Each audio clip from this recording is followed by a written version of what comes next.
Sutra 1.5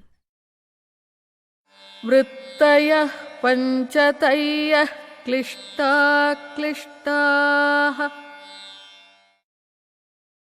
There are 5 kinds of mental modifications which are either painful or painless.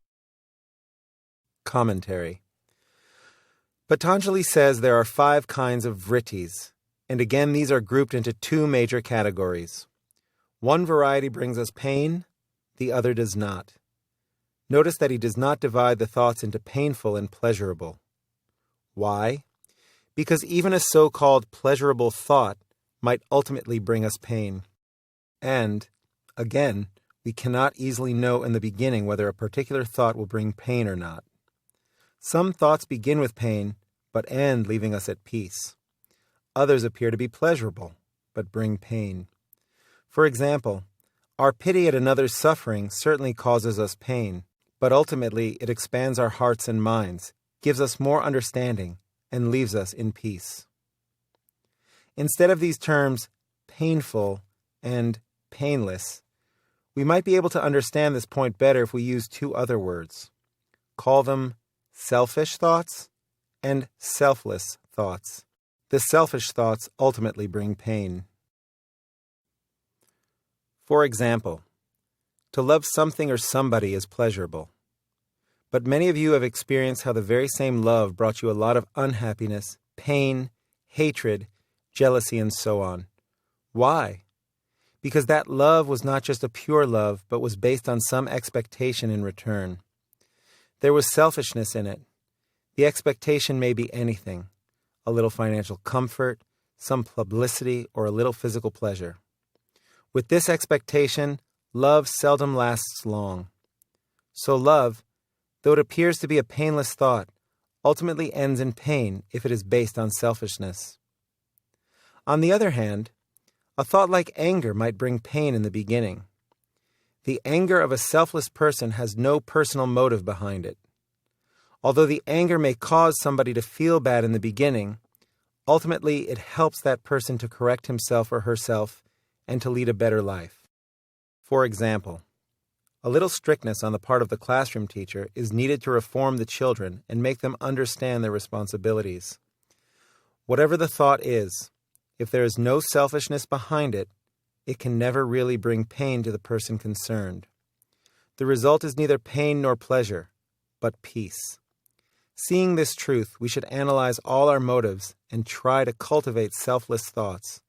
That is our first and foremost duty. Some people say, "I thought that in the name of meditation and yoga, we were supposed to make the mind blank and without thoughts." But you can't make the mind thoughtless immediately. Many people try, but it is impossible. Once you make the mind thoughtless, you have attained the goal. But it is not that easy. Many people say, "I have made my mind vacant."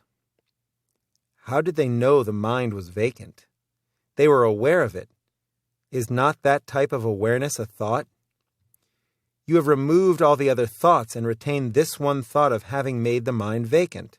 That is not the real thoughtlessness.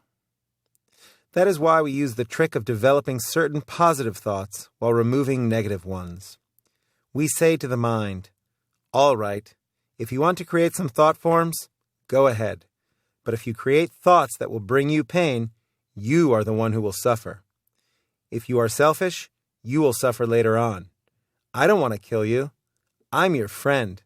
I am interested in your welfare and peace. So please listen to me. Do not create thoughts that will rebound on you. Forget your selfishness. Make others happy, and you will be the happiest person." By seeing others happy, you can't be unhappy. But by making everybody unhappy, you can never be happy yourself.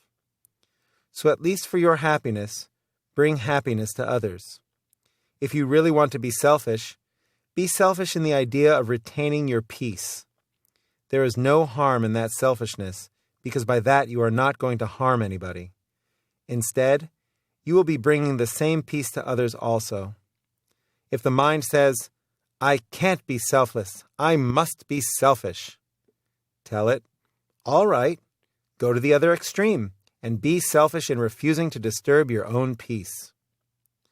In our daily lives, we always work with these two categories of thoughts. Now we know that selfish thoughts will bring misery, and selfless ones leave us in peace. How are we to know whether our thoughts are selfless or not? We have to watch carefully the moment a thought form arises in the mind. We become analysts. This itself is yoga practice, watching our own thoughts and analyzing them.